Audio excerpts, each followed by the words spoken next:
Okay, so it's been a while since I've posted anything RC related, and I've had this project sitting on my shelf for a couple of years now, and it's Christmas break, so I thought I would go ahead and put it together. So this is a TT-02B MS. So I've done a lot of videos on TT-02s because they're economical and they're versatile. I do a lot of stuff with my kids, so it works well with them.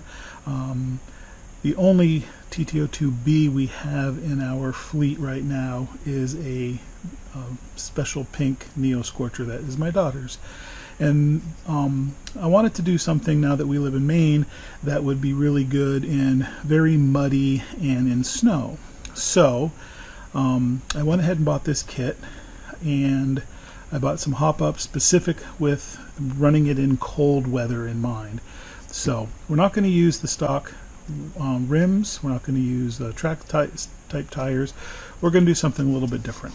So let's get this guy opened up. Oh, well, first of all, we got the body already out. So this is the TT-02 MS body. I don't care for it. I think it's ugly, but it's what comes with it, and getting a new body right now, getting anything actually with shipping and COVID and all of that stuff is nearly impossible. So I was going to have this sent out and have a professional paint job done on it, but because it's so hideous, I think I might just do a very simple paint job myself and call it good for now, and then once parts availability is better, get a Neo Scorcher body for it. So this is the body, and I'll do a whole separate video on what I do with the body, but for now let's go ahead and open this up. So of course you've got the instructions, and the instructions for the MS kit are a little bit different. It's intended to be a racer, but we're not going to do that with it. So we've got the MS instructions. Here's the dual ridge instructions for the body. Like I said, I think it's ugly, so we're going to do a simple thing on that for another video. But here's the special thing. So on, what is it, AliExpress, that's what it is, AliExpress. So I found these on AliExpress a while back. So I think what I'm going to do is we're going to set up a four-wheel drive track run TT-02B. So these are the tracks. Okay, so we've got these. They go like so, with the nose pointing forward. Mount it where the tires go. This thing's going to be pretty badass, I think. So that is the major modification of these AliExpress tracks. I'm really excited about that. So I did get this ProTech voltage stabilizer because I like to run these in all my cars just to smooth out the electric delivery. Here is our normal kit pieces. This is the D sprue, and what are these here? C sprues, two of C sprues, and then this here is the A sprue, and then the B sprue, and the more B sprue. Two parts on the B sprue. Of course, the chassis,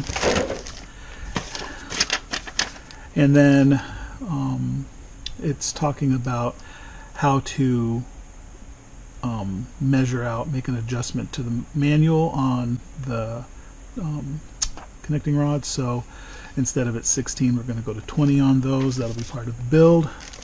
So here's the C parts bag. It does come with metal shielded bearings, which is nice because a lot of times Tamiya doesn't include bearings.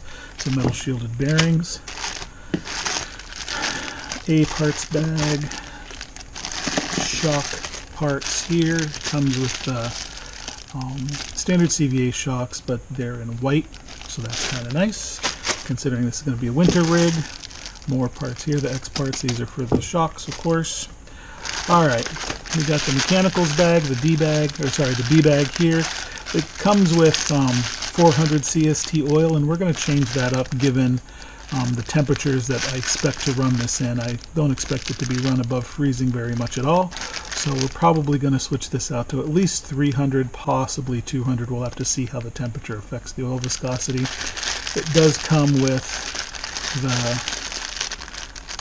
metal parts here instead of plastic, so that's kind of nice. And then metal prop shaft, aluminum prop shaft, which is nice, and a FRP battery cover, which is nice. So some of the mods I've done is, because we're going to be running these massive tracks, I expect them to have more drag clearly than just a standard tire. So I went and got this brushed, torque-tuned 33T motor. It's intended for their semi-trucks and stuff, but I wanted more torque to run these big tracks. And this car isn't intended to be a speed demon, so I'm pretty sure 33T will be fine.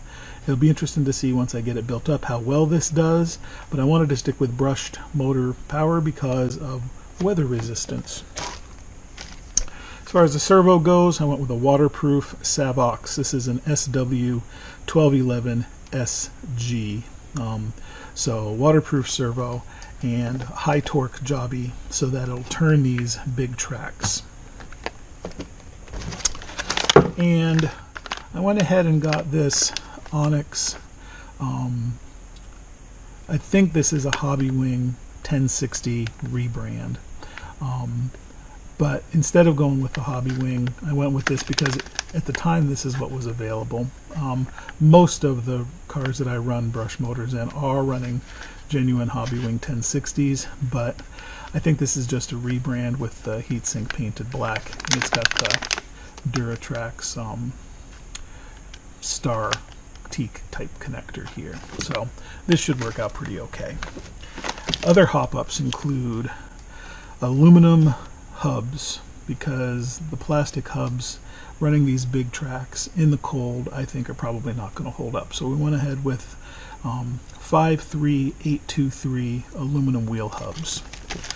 With all the durability in mind, we also went with an aluminum motor mount. I don't really care for plastic motor mounts under most circumstances, and certainly not in this hard use cold situation. So this is part number 54558, the aluminum motor mount. It gives us a lot more pinion choices too, which is really nice. I'm not sure if I'm going to run these or not. I probably will to start out with. One of the big negatives people often say about TT-02Bs is that their shock mounts, their upper and lower shock mounts, are too flimsy. They flex a lot, which is true. They do flex a lot.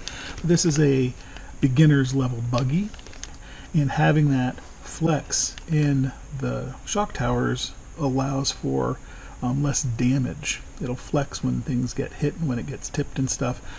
I switched my daughter's Neo Scorcher over to the Tamiya FRP parts. It didn't take her long to break them.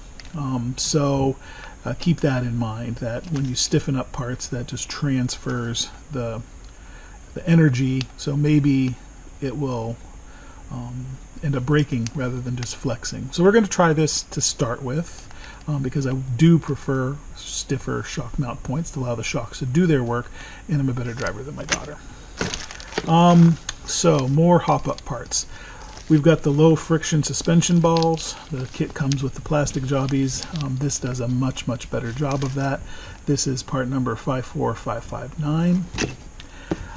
Also went with the low friction step screws for the steering setup, so this will allow for better steering. This is 54409.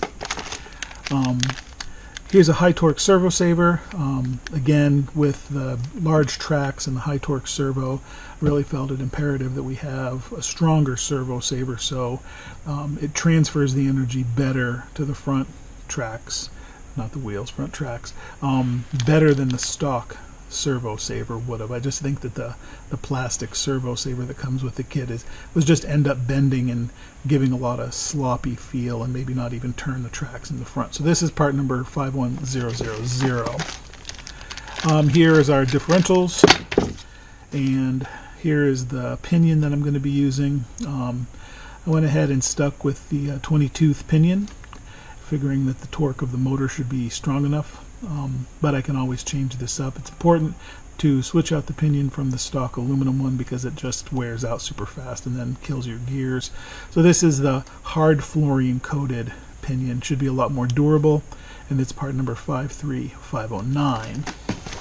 And then here's the other Racing aluminum front damper stay to match the rear one, and this is the aluminum steering bridge to stiffen up that front steering a bit so it's not quite so mushy.